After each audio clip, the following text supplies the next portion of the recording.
Hello, viewers. We are live again. So we are back again. We want to say Happy New Year to our viewers. We are in 2021. We've got our panel members over here. For this evening, we're going to talk about promoting the well-being of children, the role of fathers. So we're going to look at the role of fathers, the role fathers play. We just want, to acknowledge the important role fathers play in raising children, in promoting the well-being of children. We want to use this platform to also, encourage absent fathers to be involved in their children's lives. We also, again, want to use this platform to educate the wider society, that we can't leave our men out. Daddies are so important. Men are so important. So without much ado, we would go straight in with an introduction as we usually do. We will start with Ejiro. Ejiro, please introduce yourself to the viewers. Good evening, everyone, and my name is Ejiro Akinrele, and I'm a qualified social worker for over 15 years, and welcome to the show. Thank you, Ejiro. So we will be going to Matty, please. It would help if I was unmuted. Hello and good Hello and good evening. My name is Matty, and much like Ejiro, I've also been in social services as a qualified social worker for about 15 years as well. My specialty is mainly in children, young people services, children and family. It's something I'm highly passionate about. It's something I absolutely enjoy. And I hope that tonight you will learn a few things. You'll be inspired if you are that father. And if you are not, you'll be encouraged. So thank you. Wow, thank you, Matty. We'll go to Kofi, please. Introduce yourself to our viewers. Yeah, Kofi, do you hear me? Introduce yourself to our viewers. A classroom practitioner, so a head of department of my department, so looking after other teachers in school as well. So I'm a middle level manager in school. Thank you. Thank you for the introduction. So yes, I am LT Owusikumi. I am also a social worker, just like Matty and Ejiro. I am a child protection social worker. So yes, the well-being of children is my business. The well-being of children is my priority. And so we would go on. So in terms of the topic, we're looking at the importance of, or the role of fathers in the lives of children or children's development. What role do they play? What do they bring on the table in terms of shaping that child? So we would, Ejiro, if you don't mind, we would start with you. We want you to introduce the topic. Now we're talking about fatherhood. What do we actually mean by fatherhood? Who is a father figure? Who is a father? Could you please throw some light on this for us? So fatherhood really is actually defined, according to the Cambridge Dictionary, as someone, a male figure, who is state of having a child or having one or more children, who has fathered a child. So means they've donated their sperm to father a child. Is called fatherhood. So you have a father who is derived from what we call a father. Sometimes it could be obviously the biological father, or adopted father, or someone who is who's nurturing and responsibility, a male figure, providing some nurturingness and stability for a child. It's also known as also a figurative father. Or you have what we call the stepfathers, or you have posthumous fathers, father who had children but had died before the child was born. I've really just found out today that someone who had died, it is called posthumous fathers. And also, as I said, a figurative father, so someone who didn't give birth to a child, but also acting as a father figure for a male father role model for a child. I also know, obviously classify. So we have the biological father, we have someone who has adopted a child, not through birth, from from however age, and become a father, acting as a father role in their lives. So that's where we are. Okay, so we're talking about biological father and also a father figure in the Yeah. absence of a biological father. Before we go on, we want to acknowledge some of our viewers. So we've got Mark over here. Mark is saying that I am here. Mark, we know you are here. We've also got Yabwachua. Ya says I am here. Hi everyone. Hi Ya. We've got Paul Bolton. Paul says that welcome everyone. We've got Elvis. Elvis is saying, I am here. Yes, we can see you, Elvis. And we have Onyamia Pam. We've got, it says, okay, I'm here. Efia is the deputy Ghana rep for Seikan. So Efia, welcome and good to see you here. And then we've got Patrick. Patrick has just recently joined Seikan. So yeah, Patrick, you are here. And welcome to you. Yes, please support us. Please bring your comments. Please do put down your questions. And let us do this together. This is teamwork. So we're doing this together. Okay. So we would go back again and then we'll say, yeah, so thank you, Ejiro. You talked about, fatherhood. The fact that, when we talk about father, it's not just the biological. Some people would say that, oh, I haven't got my dad around. I've never seen my dad before. My dad passed away. So what happens to me? Am I going to miss out because my dad has passed away? No out of mind. So what then we are then talking about the fact that the child needs a father figure, that male figure, that male role model in the child that a child can look up to. Yes. So moving on from that, we would come on to Matty, our dear Matty. Matty is the training and development lead for Seikan. She is just a wow lady. Yes. So Matty, we want to talk about, so yes, we're looking at attachment, the connection, the bond between the dad and the child, and how that supports with promoting the child's well-being. So Matty, over to you, please. Yes. When I was reading through attachment theories and looking at fatherhood and, what the theorists are saying about this, I actually realized there is a very big bias even within psychology, because a lot of the theories looked and very much focused on the maternal relationship. It's only kind of later on where they realize that, we cannot continue to do psychoanalytics and not have the role of a father and the importance of, that attachment with the child.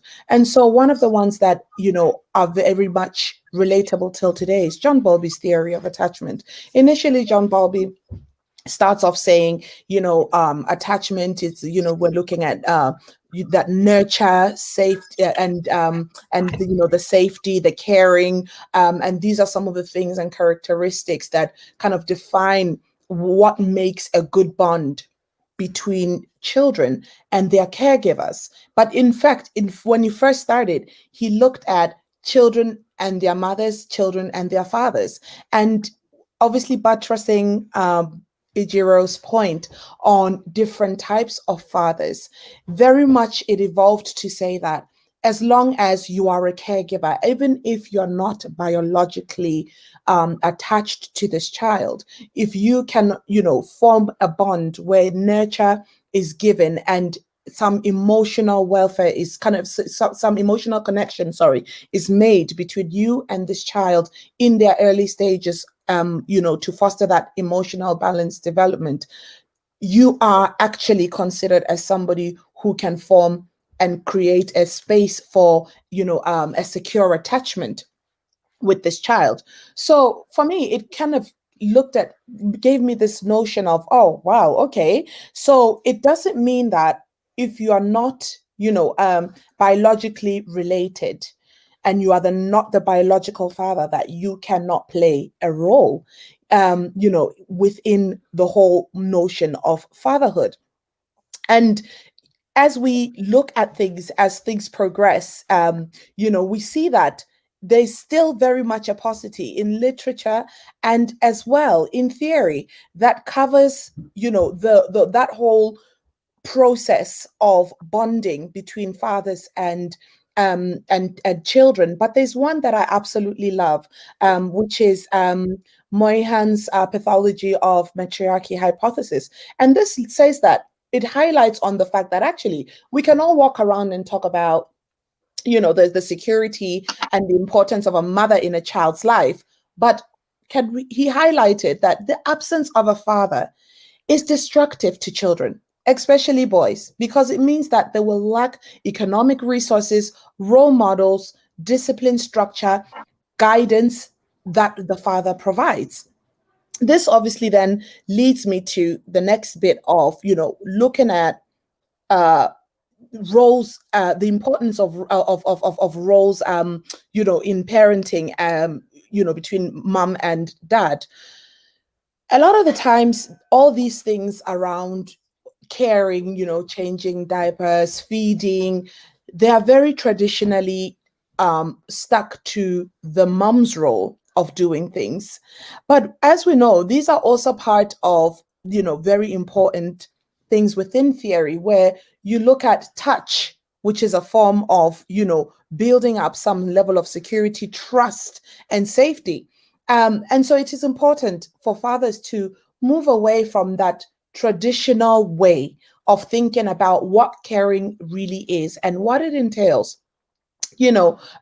Because what you want is, you want to make sure that you are stepping in and also being able to be confident enough to take on what is seen to be the motherly role, because there is no, you're just depriving kind of yourself and that child of a full picture that dad can also be tough in as much as soft, or soft in as much as tough, which helps to bring a balance within, that sort of thing. And if indeed you're acting, you are a fatherly role into a child's life where there is no biological father, these are some of the things we want to present to you, that it's not, just down to the mother to change diaper, to feed the baby, or to and, to do all the nurturing personal things. It also is the father's role, or the father, the father figure, so to speak. It's not just about fathers going out to look for, bread, and, bread being the breadwinner, and, taking the children out and doing all the fun things. And then obviously the mom does the discipline and the feeding. There's got to be a balance. So moving on to my next point, because I don't want to hold you guys up too much. I talk a lot, don't I?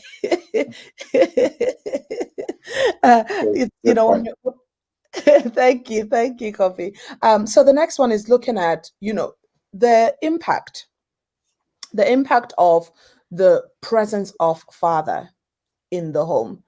A lot of the times we actually don't stop to, even society, we don't stop to talk about, how important, fathers are. It's always, oh, mama, sweet mother, even the songs that are sang out there, it's about the sweetness of the mother. But fathers actually occupy a very critical role in child development. The absence of a father can hinder the development, of a child from a very early age, infancy, into childhood to adulthood, and the psychological harm of the absence of the father during, the child's life course can be seen later on in life, where, a child doesn't really, especially, let me look at firstly a boy.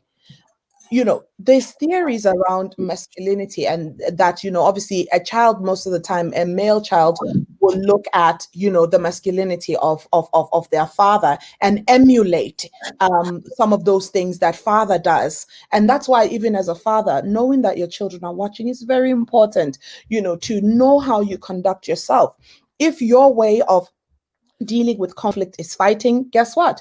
In establishing masculinity, that is how your child is going to assert themselves, because they're looking at what you're doing and they are informing themselves, they are identifying with what is a man, what a man is supposed to do. So, we have a very important role, fathers. I mean, you have a very important role, fathers, to ensure that in your actions, in your deeds, you are playing that role where a child who is a male child can look at you, even if you're a father figure, can look at you and say, I saw my dad cooking. I saw my dad cleaning. I saw my dad giving my mommy flowers. I saw my dad giving us cuddles and doing story time. This ideology of, and I hope that it is an ideology of old, where African fathers, you cannot relate to them. It's so difficult. You are so afraid. I hope that there's very few of those kind of fathers out there where children cannot express how they feel, because you are very much a pivotal and very much an important part of that child's emotional well-being and how they turn out when they grow up. It's not just down to mom. It's not down to because mom has to show you love. When you fall, mommy comes and she gives you the hug. Be that father that when your child falls, go in there and give them the hug. Go in there and reassure them, because you form a very big part of their identity. Girls who grow up with absent fathers or a father figure, studies tell us that they come out and they are so vulnerable because they are looking for some sort of validation. They are looking for security. And so later on in life, studies also tell us that these girls will probably end up pregnant very young, because they are looking for affection. They are looking for a father in their partners, which then opens up the door of sexual exploitation. It opens up the door of them kind of being taken advantage of, domestic violence, because they don't have the self-confidence. So fathers, you have a very, very crucial role in the development, in the nurture, in the emotional well-being of your children, as well as their growth. So I think I'll stop here. I've got other nuggets. I could speak for absolute ever. Let me hand over to Elsie, and I'll be more than happy to come back and add some more of what I have. So thank you so much, Marty. That is so informative. That is so informative. Talking about the role of father, talking about the bonding that is necessary between the dad and then the mom. And then the child. We shouldn't just leave the bonding, to just moms. We can't just say that, oh, mom, she's the mom, and it's her job to care for the child. It's her job to be a primary caregiver. It's her job to have that bonding, that attachment. So now, like Ejiro rightly said, times are changing. Things are much better now compared to our fathers before. Our men are doing more than their dad. I used to work with a father some time back, a couple of years ago. He told me that, Elsie, the things I do for my child, my dad never did even half of it. He wasn't hands-on. I am really, really hands-on. I just, I sometimes I even take my daughter to go and do her hair. The things I do for my children, my dad never did her. So so that is impressive. Times are really, really changing and things are getting better. Yes, again, so we are using this platform to advocate, to promote, just to say that yes, that is what we are looking for. We want fathers to continue to build that relationship with their children, whether you are living with a child or whether you are not, whether you are a resident dad or non-resident dad.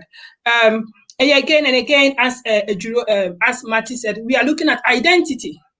And that is so important. And again, research is saying that children model behavior. Marty rightly said so. A boy wants to be like his dad. Yeah. The boy sees his dad as his as his first role model. When the child comes into this world, the boy, for instance, sees the dad like, oh, this is my dad. This is the person who lives with me or who comes to see me. This is the person I see all the time. I want to be like this person. So because you are the role model, the child is looking up to you. The child wants to be like you. We want you to be a positive role model. We want you to in terms of your behavior, in terms of your actions and your words. And again, like Matty said, we're looking at the girl child or the daughter is then looking at, what to look for in a man when, she is an adult and ready for a relationship, because she is seeing the dad to be a very caring person, a very hands-on person, a very hardworking person, somebody who respects women, and then she's looking for these values in a man she wants to date. But then if the dad is somebody who is always fighting with the mom, what will happen? The dad is somebody who's always very violent, very, aggressive, and, the home is very chaotic. The girl child would then normalize this behavior, think it's okay, and would naturally be attracted to men of such caliber. So dad play a very, very significant role in the lives of children, one that we cannot talk like, we cannot, overemphasize. Yeah, so we'd come to Kofi. Kofi's a teacher. Kofi's a dad himself also. Yeah. And it's a privilege to have you with among three women. Thank you. So we want you to talk to us about, we want to know the practical stuff. I mean, you have children, three children with varied ages, from 6, 13, and then 16. So what in terms of bonding with children? I mean, just go on and let us just hear from you. We are curious to hear from you. Yeah. All right. Thank you very much. Yeah. So as been discussed already, I mean, as Matty said, the theories that she explained, I mean, to bring it to practice, I think, I mean, right from day one, when a baby is born, as much as possible, try and get involved in the activities of the child, having the bathing of the child, staying up night when the baby is yet to settle the pattern of sleeping pattern, stay up night with the baby and get involved with the baby, feeding, changing nappies. These are all practical things that these days men do. So it's almost normal now for most men from, African descent, still doing these things. These practical everyday things that we do with the children, right through the transition of them growing up, starting school, being there as much as possible, event evenings in school, attending, for the child to see that you are actually involved in the education, show interest in the things that they do in day to day, and then all this together built up, the bond that you form with the child, So get them to shopping when you're going to shopping, give them choice as to things that they want when you're there, not everything. I know they want to pick few things that are there, but just get them involved in day-to-day things, and then just be the friend that they possibly could have, be somebody that they can talk to in case it about anything that they want to talk to, so that's being there for them and let them have that confidence to be able to discuss things with you. It's very, very important. So for me, I do everything, as a parent. I mean, it's not about me being a male, but I just do all the things that my mom was doing when I was growing up. Basically, as been said, my dad did virtually nothing in terms of, emotional side of things. The rules are set for you, expectations are high, and then you just have to go on and then make sure you hit all the targets in school and the rest of it. But so looking at it and then bringing what he was putting in and adding more from my mom's side as well to it, I feel that the kids are enriched with this, with the mom around as well.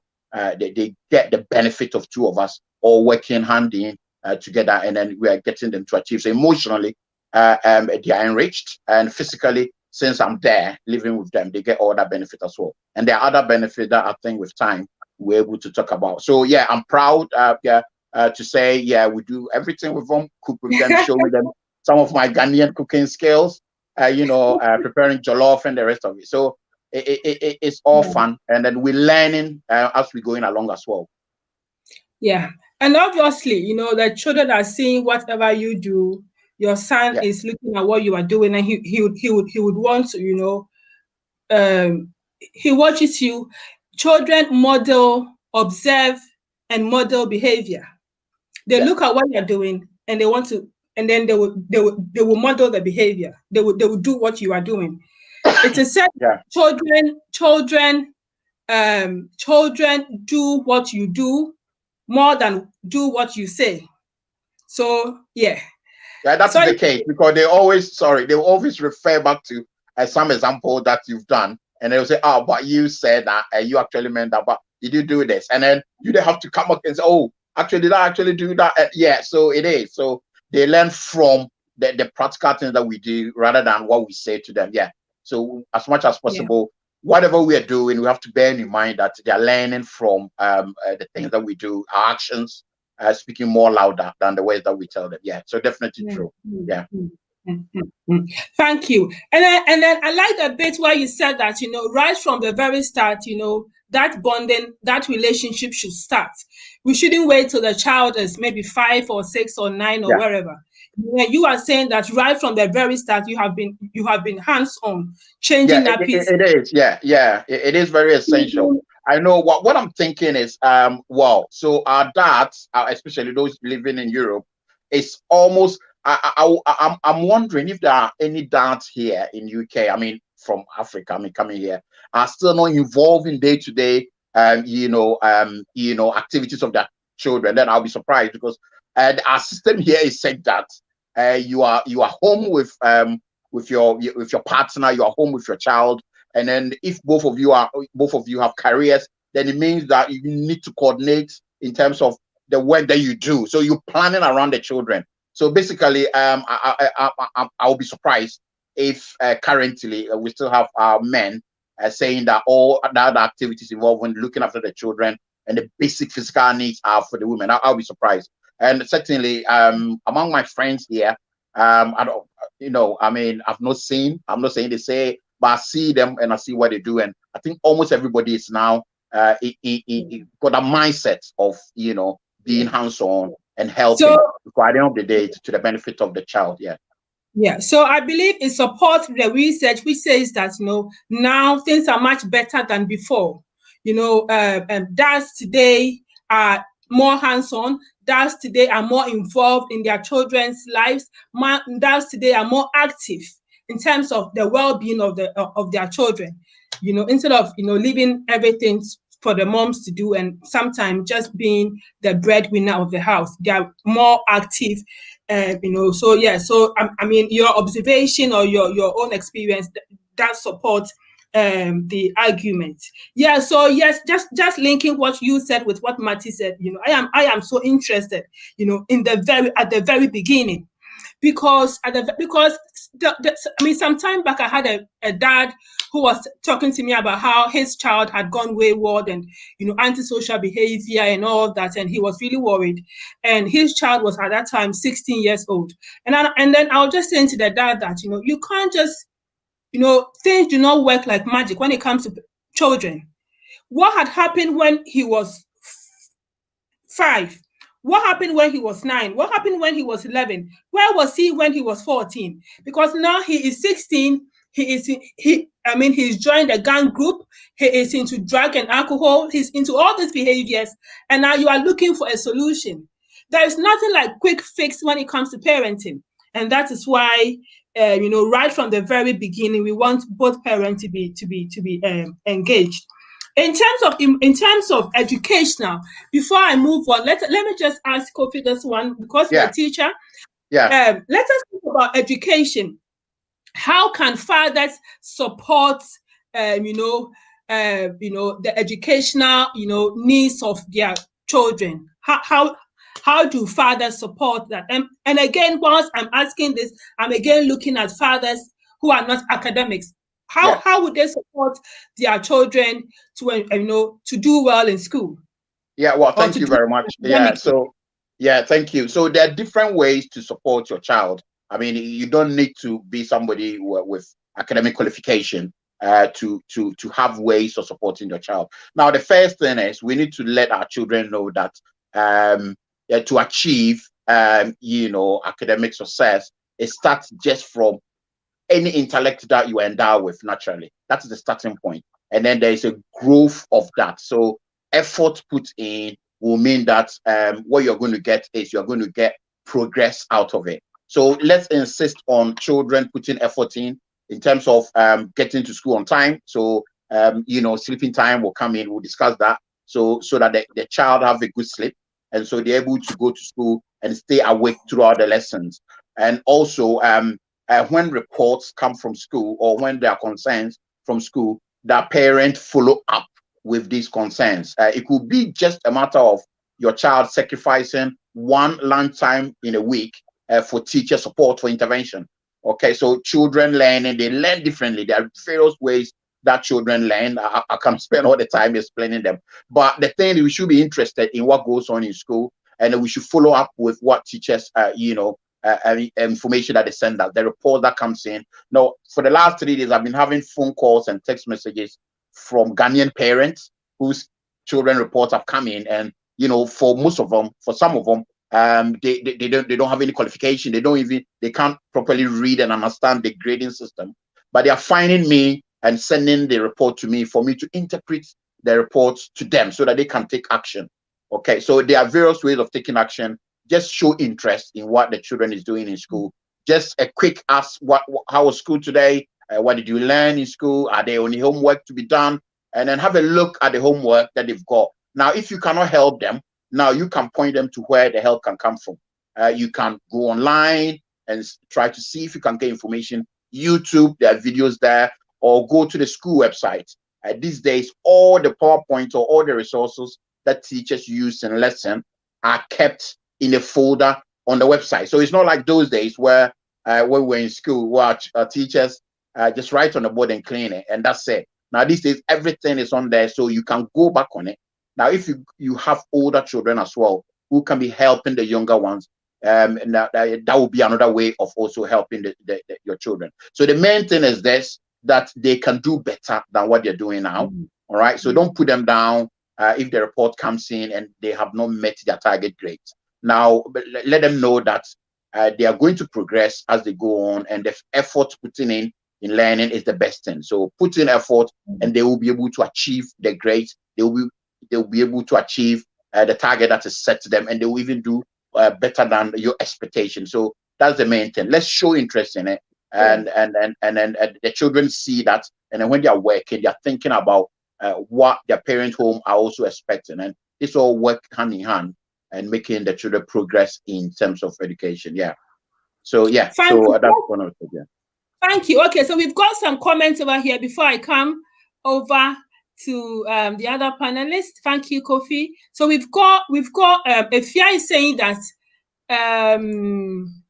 thank you, Elsie. Glad to be here because it's a topic of interest to me because I didn't grow up with my father. Wow, thank you, Efia, for that. Efia is again saying that I therefore owe my unborn children a father. I am often emotional when such topics pop up. Thanks. Thank you, Efia.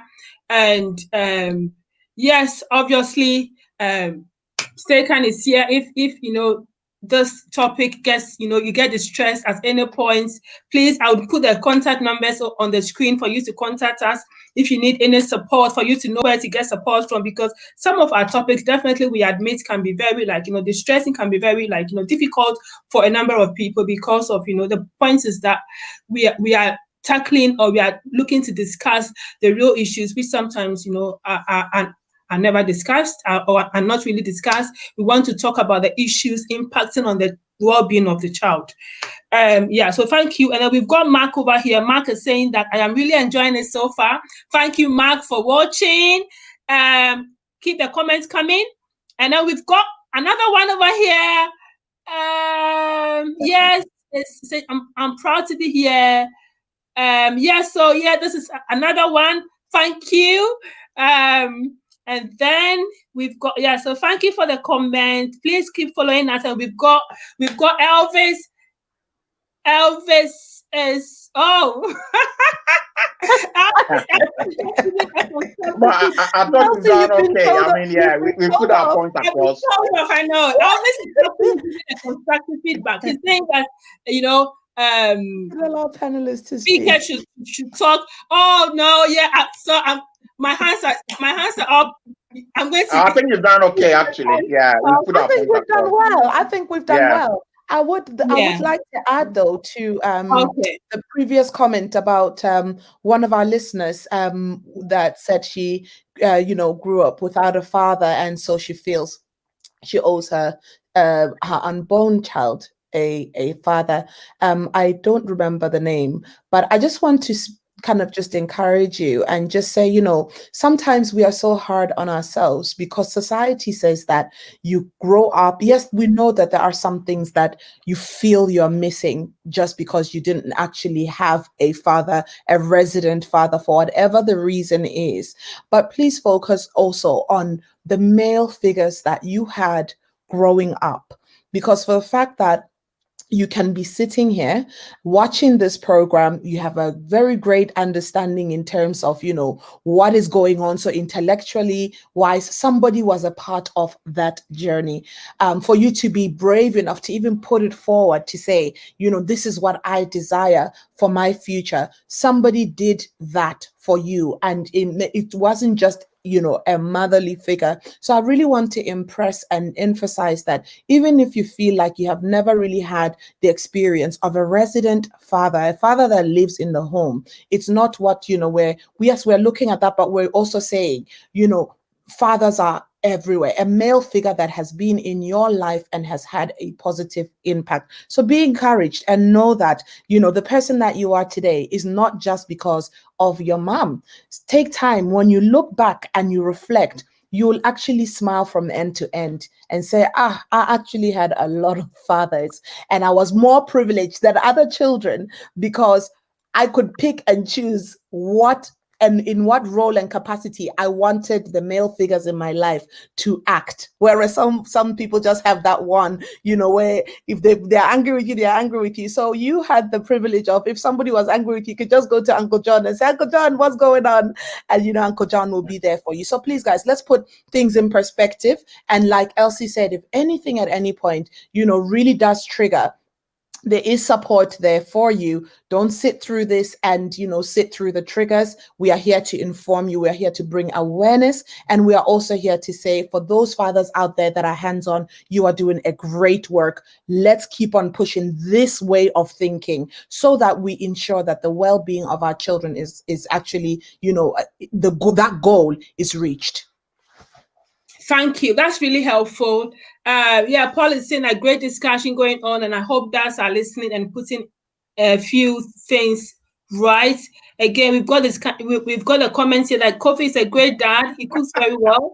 His life cook is excellent. He changes nappies, makes sure that children sleep on time, and has good bond with his children. Wow, that's a wonderful comment. Yeah, Yes, thank you. comment coming. Yeah, so I mean, to our ladies, Ejiro and Matty, I'm just asking this question. Somebody would say that, okay, I'm a single mom.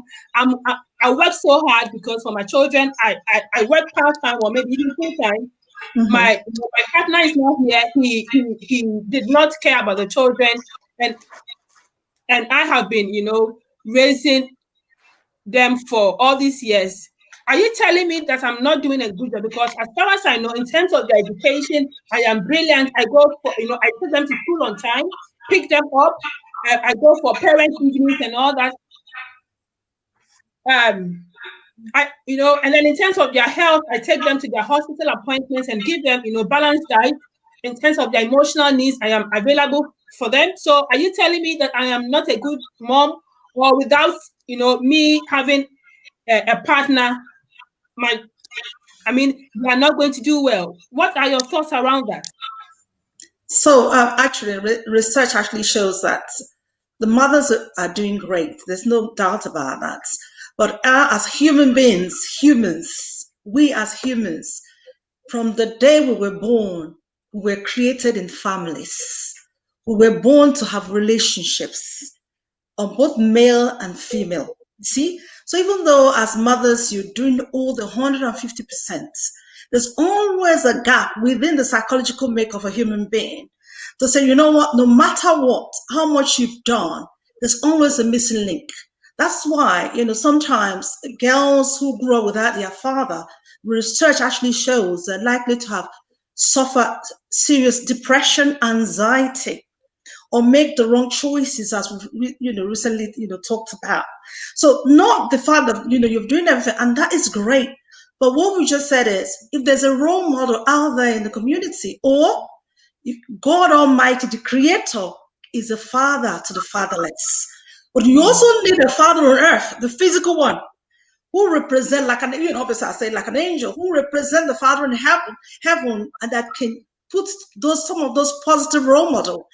I mean, we must ask ourselves, why is it that when women wants to get married, they say the father gives them away? Why is that? So the woman is building a relationship, how to function as a woman. He says, so that's, even though as a single mother, it's important that even if the dad is not there, or the dad is, your children are at risk of him, it's also to think about, we've talked about, a role model within your community, even a friend that can fill that gap that child needs in order to have a full balance in relations to life itself. So so with a father figure, they're likely to have emotional stability.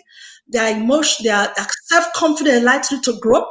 A girl child, especially who's got a father who's really involved, are likely to choose a career that's quite a leadership career. That's what research actually shows, that girls who've got fathers in their lives are likely to choose high-powered job because they have emotional resilience to be on top and not choose, you obviously not any kind of work that's more of low skill. So the research is actually there, that even though you're a single parent, you're trying as much as possible to play both the father and the mother role. Research is showing that the male figure is still needed as long as it's safe for that that male figure to be available and build that positive relationship with the child. Thank you, Ajiro. Yeah, That's definitely. really helpful. Anybody want to add Yeah. anything to that? Yeah, I do agree with Ajiro. That's Absolutely. you are doing a great job, and I keep telling moms, parents, well, when I work with moms who are, who have no partners, I keep saying that you need to, look after yourself also. Give room for other people to come help you, and yes, like Ejiro said, identify, male figures who are good role models to, build a relationship with your children for them to see the other side. Yeah, so Yeah, that is definitely. really, really important. Now, another question I've got here is that, assuming that somebody, sometimes, in my line of work, sometimes I do work with parents. For instance, women who are no longer, in a relationship with their child's dad, and it's they don't get on well at all. They don't even talk, and then mom is then telling you that, well, I don't want to have anything to do with him because maybe he broke my heart, or maybe he did cheat on me or wherever. So because of that, I don't want my child or our child to have anything to do with him.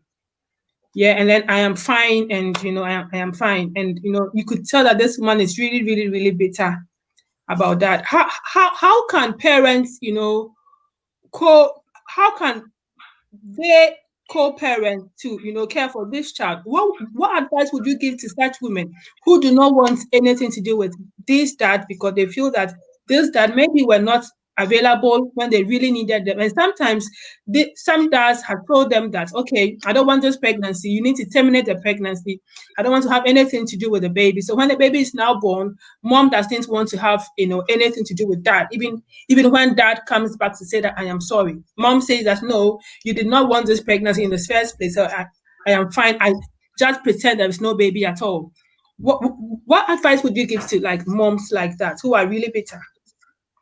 Matty. I think that, things like that are really difficult to just put your own, say on it when you haven't walked and felt the pain. And Mm, so, with empathy and understanding, that the journey of pregnancy alone, your emotions are all over the place, and like Ijira said, it's not a one-sided thing. this parenting journey. So if the starting of parenting starts, in a way where there's, some level of tension and difficulties in the relationship, yes, it's very much, you stand justified to say, actually, I don't want you in our lives. Obviously, in places where there's domestic violence, and you're doing it to safeguard your children, that's absolutely understood. However, we need to always put a balance and understand that it's not about us. It is not about us parents. We have to put our children's needs first. You have to put your children's needs above what you feel. What you feel is painful. We do not discount that. If you are that woman that has been cheated on and your partner or ex-husband or ex-boyfriend now wants to have access to the children, we've got to be able to separate ourselves. At the very least, satisfy yourself that you have done every risk assessment possible without you being a hindrance to the truth of that risk assessment. That, okay, how can we work around making sure that the relationship is actually built, especially if somebody is genuinely, really interested. Just tell yourself it did not work out. It's easier said than done. It really is. But the importance, as we have already highlighted, the benefits of having a father figure, be it, from not necessarily mom and dad as in married, but just, the like even the male figure. You might be that person that, your father's children sadly passed away, and you had a male figure that you've fallen out with, that was, providing that love and nurture that your children needed. Reevaluate yourself and put yourself above your children, and know that there is so much benefit in having a mother figure and a father figure as part of a child's journey in life. Prioritize and tell yourself that it is beyond you. It is about the benefits that this child will get from having a father. And that is often a very difficult decision to make, because you want to just get back at the father. It is not healthy, because you are suffering your children in the long run. So that is what I would say, but also explicitly be very clear that if your stance is from a point of view of safeguarding your children, then obviously you've got to do what you've got to do, because like I said, their safety, their well-being is absolutely important. It goes above every other thing. The next in line is then making sure you're not putting your needs above their needs of being able to have their father in their lives. Thank you, Mati. On the subject of safeguarding, so we've had situations whereby mothers are worried that maybe the dad is engaged in risky behaviors. He's a risky adult, maybe because of he's involved in some crime, robbery. Maybe he's on the child offenders register, sexual offenders register, or he's into alcohol or drugs and all that. And as a mom, as a parent, you are worried that he is a bad influence, child. Are we saying that there should still be a relationship? What are your thoughts? Ajiro, do you want to come in? Oh, sorry, go ahead, Ajiro. You did what I did. Are you on mute? Yeah. So that's where risk assessment of the situation, as Matt rightly said, doing the risk assessment, what the situation is really, really crucial and important, because obviously we do not want to promote, you're looking for a positive role model for your child, I always say, not a negative role model. Some parents will say, oh, it's a dad because I didn't have a dad, so I really wanted to promote this relationship.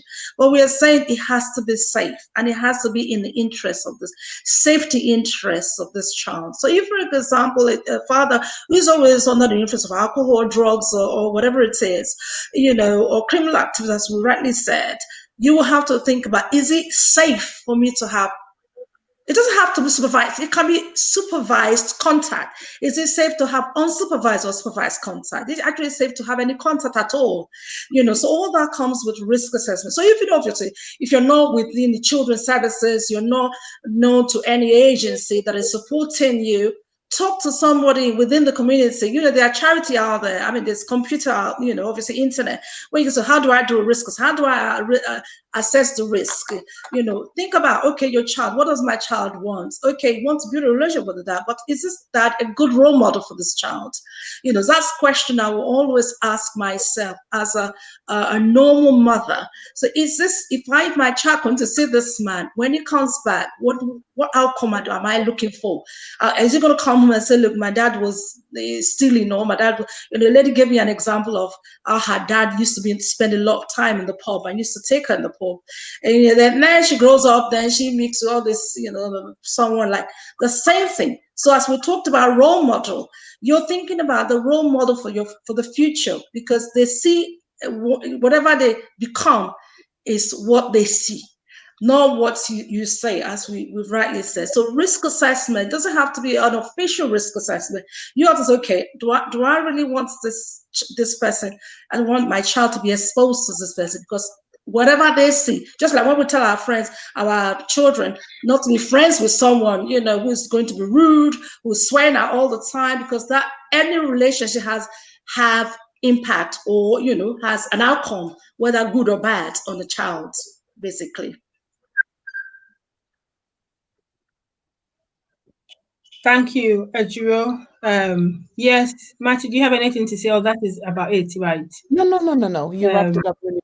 Yes, yeah, absolutely. Yeah, that is it. Sure. Yeah.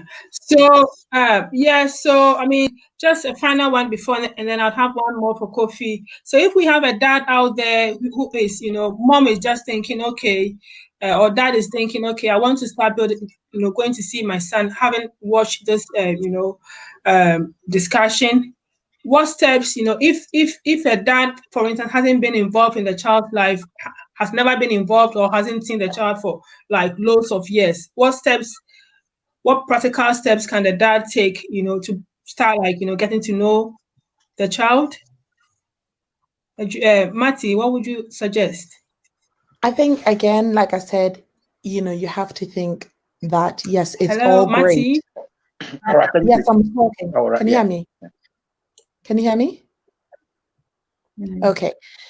Sorry about that. I think, like I said before. Yeah, I can. Yeah. Okay. Like I said before, it's more than just about you, Dad. Well done for waking up. Well done for realizing that you need to be a part of your child's life. However, years have gone away where you haven't been a part of that child's life. And so you're going to have to be patient. You're going to have to take the time, little building blocks like Lego blocks, to take the time to, even if it's something as small as, can I meet with you guys at McDonald's with your mom? Don't go straight into their personal space and into the home and impose yourself. They don't know you. They have got to form a relationship. Whatever the circumstance that caused that rift, depending on the age, if they did know you before, even getting to know you again, you have to build trust. You have to build trust because they have grown up with other figures that they've looked up to. They have made up a conclusion possibly about what a disappointment you have been. You have to build that trust. It is the work that you have got to put in. So practical steps, meet in a neutral place with somebody the child knows and is comfortable and is confident to be around. Introduce yourself. Make sure that they know that you don't expect them to just say, Daddy, and just give you a hug and everything is over. Give them the time to speak about what they feel, how that void can be filled. Have an agreement. Set up little things like, this is how we will relate. What are the things that hurt you? How can I do better as a dad? And then, do you think we can go to the park together for an hour? And then when that goes back, keep your word. This is building trust. Do not tell that child, I'm coming at 5 and then come at 6 o'clock, because you are You are continuing to pile up on the list of disappointment. On the list of disappointment. If you say you're coming at 5, at 4:45, be outside and waiting. Be courteous. These are very basic things that define humanity. Be all those things. It's not about you. It's not about power. It's not about autonomy. It's about the fact that you might have been in a bad place at some point in time of your life and you've dropped that ball, and this child has grown up without you. Great, you want to make amends. It's got to be initially on the child's terms and then on your terms once that void and the gap is filled. That's what I can say. Thank you, Marty. That is really, really helpful. Yeah, take it step by step. You can't just, not be absent for lots of years, and then they are having they have been able to, like, kind of move on, and then you can't just appear and disappear just like that. It doesn't work like that. Yeah. And then, yes, it should be on the child's terms, how comfortable the child feels. And if the child is feeling that, okay, I'm not ready to have face-to-face contact yet, I'm not ready to see dad yet, let us just try maybe a telephone conversation, or maybe a letterbox contact, letter writing or something, Yeah. letter exchange, so take it step by step at the child's pace, because at the end of the day, it's about the child. Yeah, so I think this question ties in kind of well with what we've just Martin had just touched on. How should we treat a child who does not recognize his or her absentee dad as his dad or her dad?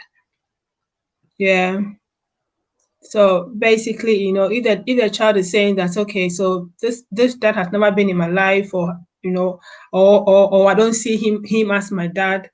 How then do we support the child to build a relationship with this man, absentee dad? And I think it's very similar to what we've talked about. It's about the child and what works best for the child. The child is the primary person here. We should listen to the child. Doesn't necessarily have to build a relationship, because if they don't recognize them as their dad because they've been absent, we have to come to that point as a society that it is actually, it's okay for that child. You can only do what you can do as a parent to say, but this is your dad. But it is until that child resolves within their heart that this thing has to break. I can't continue to go on like this. There's no amount of relationship building you will do. Instead, you are damaging that child and pushing them further into the corner of unforgiveness. Just gently massage and soothe those, because there's a reason why a child can decide that you're not my dad. And once a child can decide that, that there's some fundamentals, basic fundamentals that were just wrong. You didn't get them right. Give that child the space and the time to know that, see, whether you say he's not your daddy or he's your dad, but take your time to accept. You don't even have to accept, but just have that, knowledge and I suppose way of, knowing if you want to relate to him. How do you then pick the pieces up? And if they don't want to pick the pieces up, it's between them and their maker. You cannot, all this disposition of parents forcing children, this is your daddy. You are emotionally damaging your children. And I speak even from a Christian perspective. As a child who has, grown up and watched people being told, oh, this is your dad, you need to, foster a relationship, and they end up damaged because they've guard themselves up and put up a wall to say, you hurt me, I don't want you in my life. If a child can say, I do not want you in my life, you've got to, it's deep. That thing is very deep, because children naturally love their parents. So give that child the time to heal and encourage them and accept how they feel. How they feel is how they feel. Whether you feel it's right or whether you feel it's wrong, how they feel is how they validate that. And that will be a good starting point to say, okay, I hear what you're saying. Do you want to build a relationship? And maybe look at the benefits. If you feel indeed that, this person has really done, and it also is a two-way thing, that has to be reaching out. If somebody is reaching out to you and going ahead after you and everything, that wall will eventually start breaking because, he's your dad. So that's what I would say, about that question. Sorry to butt in. I was just gonna No, say. no, and then, I mean, yeah, I said I was just gonna say that also yeah. depends on the. Hello. I can hear you. Can you hear Mm. me? I was just gonna say that Yeah. also depends on the Sure, I can. story. Yeah. When a child is conceived and born, depends on the story of the person who actually gave birth to the woman, the mother of this child, or even the relatives of the mother side or whatever, the story they've told this child. And I think as women, because of all the sometimes the emotional impact, whatever's happened all along, it's very difficult to become neutral, because there's some other barriers that impact on the story you consistently tell as to why the father is absent, because that story is what that child's going to hang on to, whether good or bad. But I think maybe going off today is having the balance. Okay, this is the reason why your dad is not here. This. However, it's your dad, but there are risks. Let's be open. I think honesty is sometimes it's a lot of secrets. Some families have a lot of secrets that they don't feel the child, no matter what. Some of them are going to go into grave. Some mothers will go into grave without telling the real truth as to why the father is absent. You see, but I think I hope that this program will enable both the women and the men. So okay, let's be open. There's another human being on. You've already brought another human being to this earth. They didn't ask to be born. Okay, now we're here. We can't afford, because of the impact will have on this human being all throughout their lives. Let's be open. It is what it is. It's happened. There's nothing anybody can do. But secret sometimes has psychological impact on a child's emotional well-being, because you keep asking questions for years and years and nobody's actually giving you the right answer. They'll probably give you 5% or 20% or 50%. But at the end of the day, you want the truth, and a balanced truth, so that you can be, the next generation can be healed and become wonderful, adults, fathers and mothers who have stable and emotionally stable, children as time goes on, basically. Wow. You know Yeah. what? I'm just sat here and then listening to everything, and I'm like, wow, and then again reading through the comments. This is just such very emotional topic, because like Marty said, I mean, people have various experiences, and then somebody would be like, oh, you are just talking about just let the dad be involved. Do you know what I have been through? So this, it can evoke a lot of emotions, and we do recognize that we are not downplaying that at all. But then, as a person myself, I have learned a lot from what we've been discussing, and from people's comments, people sharing their life experiences. I'm just hoping I will be able to come back again to discuss, different dimension of this topic. In terms of Kofi, yeah, we're just running up now. We've got Yeah. a dad who is saying that I am not in employment. A father's role is a breadwinner. A father is supposed to be the breadwinner of the home. So the dad has this traditional idea that, well, the father has to be the breadwinner of the home. I'm not working. How I am an absent father. I have nothing to contribute to this child. Do I still, go and form a relationship with this child because I can't offer them anything? I haven't got money. I'm not working. What would your advice be before we finish? Yeah. Yeah, my advice is straight, as we've discussed before, the benefit of fathers being involved in children's, affairs in terms of growing up and everything. I would say that's important if financially you can contribute, but if you are in the position where you are not able to provide financially, I think that you owe your children an explanation. The fact that you cannot provide for them financially at that moment, but yet it shouldn't stop you from being involved in their lives. Now, if you are not habiting with them, you're not staying with them, there are other ways that you can go around, as it has been explained by Marty and Ajiri, about different ways that you can get involved and trying to meet up, trying to explain yourself and trying to build that bond with them. What I would say, there are ways around. Like if you have parental responsibility, you can work through schools as well. You can ask for your emails and contact to be added onto the children's, parent information. If your former spouse hasn't added you in, you have the right to be added in. You have access to letters inviting you for events, parent evenings. No, I've had parent evenings where the child has come with the current stepdad and the mom, and then the real dad and the stepmom, 4 of them sitting side by side with the child in the parent evening, and they're all of them interested in the affairs of the child. So you can still be involved. Yeah, you can asking questions. Sometimes we've got moms and then the current dad and then the real dad standing behind them. Trying to get to be involved in it. So they see education as one of the ways to be involved in the child's affairs. And so I think that there are ways that we can get involved in it, in the affairs of the children, in terms of education and how well they're doing, phone calls. There are other little things that we can do for the child to know that we are with them, support that we give them, to know that if things go on well and employment is found, then better things can even come their way. So so definitely we shouldn't sit on the sidelines because we are not in employment. We should be able to explain and engage with our children and let them know the circumstance that we're in.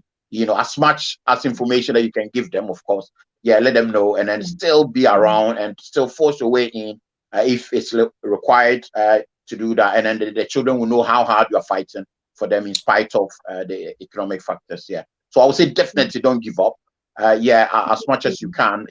Please just still get involved. The fact that psychologically the kids know that they've got dad somewhere who is trying to support them in different ways, I think it's good enough. It is. It will help them so many ways, emotionally, so many ways, security wise. So definitely we shouldn't give up. We should keep on working. We should keep on getting involved in our affairs, and I think they get better for all the support, or even thinking of the support that we're giving them. So that's what I want. Wow, this is amazing. I'm so enjoying this session. Wow, all too soon we've come to an end, but certainly the voice of the child is so important here. We need to listen to the child, what the child wants, things should be at the child's pace. The child should see that you are making an effort. This is very important. Oh my days, I can't believe we have to finish this session, but we definitely have to go. So as we normally do, Jiro, your final word before you disappear. Your final word to our viewers. Unmute.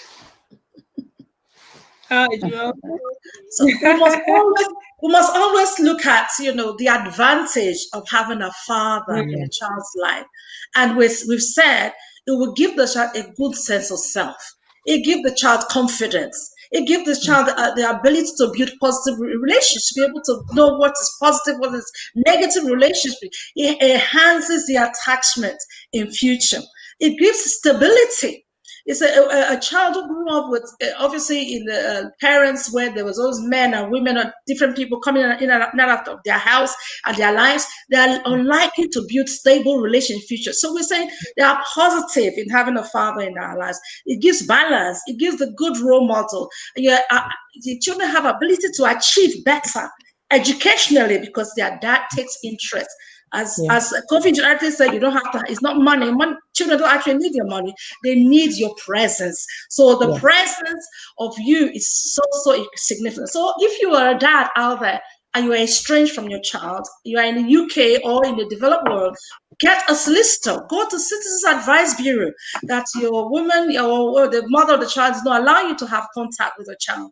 So you can get legal advice. You can call children's services and get advice as to how you can restart building your relationship with your child again. Because we're looking at the positive impact on that woman, because research is actually showing that most Black children who are into criminality, they lack good father role model. So now the society has said it, that a child is likely to go into criminality, a woman, a girl is likely to be promiscuous, and have, different partner relationship because there is no father figure. So we always look at, so hopefully we'll continue to hammer on the positives for you, so that once you know there are positives, you have no, you put your needs, below, and increase the needs, thinking about the needs of your little ones as we go away tonight. Thank you, Ejiro. That is really helpful. Kofi, what is your final word to the viewers? Okay, my final word to the viewers is to the fathers, who are at the moment at home with children and supporting them. One thing to notice: as children grow, as development sets in, then the challenges keep changing. But then the message should be the same. We should be consistent. We should be firm in terms of instructions. We should be there to support them. If there's a little scratch, just go there, have a look, put a little cream on it, just to show that care and love. And I think with all this, the children thinking that they've got both mom and dad there and supporting them and protecting them. This loving alone is good for the child to be doing well and they see the expectation in the future. So that's what I've got to say. Yeah, consistent. Wow. In terms of how we look after our children. Yeah. Consistency. Thank you. That's really helpful. Matty, your final word, please. My final words, everybody has pretty much wrapped them up in their own final words, and so maybe without repeating what has been put out so clearly, I will buttress on the fact that also remember that a father is not just, a biological, your biological father. Fatherhood is not just, your biological father. You can be a non-resident father.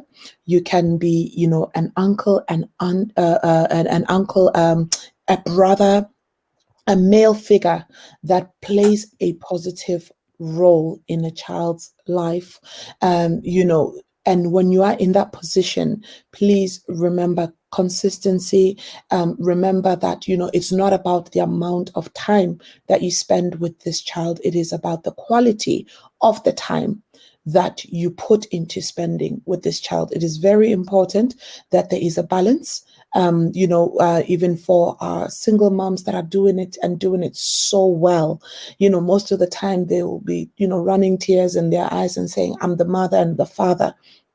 Yes, you play the practical things of mother and father, but reach out and have those godfathers involved. Reach out and have those uncles involved, because there is, research and studies, and even the natural way things were done is that it is important for a child to have within their social development, for them to have the presence of a male figure as well as a mother figure to inform how they turn out, to inform, the confidence as a girl, to inform the confidence, to inform, the self-control as a child, as a male child, their sociability, how well they do in school, and how they perceive themselves, because they thrive on modeling.